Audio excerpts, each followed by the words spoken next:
Mathrubhumi news exclusive വാർത്തയിലേക്കാണ്. ശബരിമല സ്വർണ്ണക്കൊള്ളയിൽ ED കേസെടുത്തു. ഡയറക്ടറേറ്റിന്റെ അനുമതിക്ക് പിന്നാലെ കൊച്ചി യൂണിറ്റാണ് കേസ് രജിസ്റ്റർ ചെയ്തത്. പ്രത്യേക അന്വേഷണ സംഘം പ്രതികളായി കണ്ടെത്തിയവർ തന്നെയാകും EDയുടെ കേസിലും പ്രതികൾ. ശബരിമല സ്വർണ്ണക്കൊള്ളയിൽ എൻഫോഴ്സ്മെന്റ് ഡയറക്ടറേറ്റ് അതിലെ കള്ളപ്പണം അന്വേഷിക്കാൻ എത്തുമെന്നത് നേരത്തെ തന്നെ തീർച്ചയായിരുന്നതാണ്. ഇപ്പോൾ എൻഫോഴ്സ്മെന്റിന്റെ ഡൽഹി ഡയറക്ടറേറ്റ് നൽകിയ ഉത്തരവിന്റെ അടിസ്ഥാനത്തിലാണ് കൊച്ചി യൂണിറ്റ് ECIR രജിസ്റ്റർ ചെയ്തിരിക്കുന്നത്.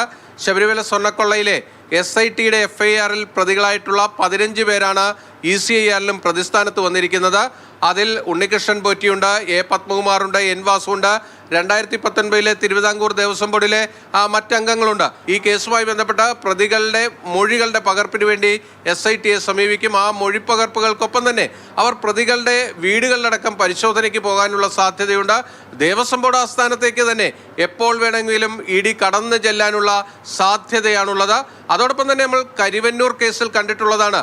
കരിവന്നൂർ കേസിലെ ക്രൈംബ്രാഞ്ചിന്റെ FIRൽ പ്രതികളായിട്ടുള്ളവരുടെ വീടുകളിൽ മാത്രമല്ല, പ്രധാനപ്പെട്ട CPM നേതാക്കളുടെ വീടുകളിലേക്ക് എൻഫോഴ്സ്മെന്റ് ഡയറക്ടറേറ്റിന്റെ അന്വേഷണം പോയത് നമുക്കറിയാം. അപ്പോൾ ഈ കേസുമായി ബന്ധപ്പെട്ട് ED എങ്ങോട്ടേക്കൊക്കെ കടന്നു ചെല്ലുമെന്നത് ഇപ്പോൾ പറയാൻ കഴിയില്ല. അത് സ്വാഭാവികമായും CPMനെ കൂടുതൽ പ്രതിരോധത്തിലാക്കാനുള്ള പല നീക്കങ്ങളും സമീപ ദിവസങ്ങളിൽ നമ്മൾ പ്രതീക്ഷിക്കേണ്ടിയും വരും. എന്തായാലും എൻഫോഴ്സ്മെന്റ് ഡയറക്ടറേറ്റ് ECIR രജിസ്റ്റർ ചെയ്തതോടുകൂടി അവർ തുടർ നടപടികളിലേക്ക് പോവുകയാണ്. ഈ കേസുമായി ബന്ധപ്പെട്ട് EDയുടെ അറസ്റ്റ് അടക്കമുള്ള നടപടികൾ ഉണ്ടായാൽ പ്രതികൾക്ക് എളുപ്പത്തിൽ ജാമ്യത്തിൽ പുറത്തു വരാൻ കഴിയില്ല.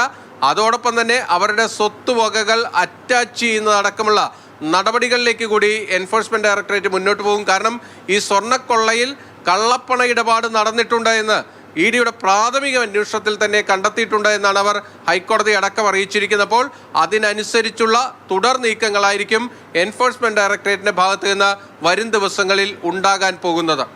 കൊച്ചിയിൽ നിന്നും ബിനിൽ, മാതൃഭൂമി ന്യൂസ്.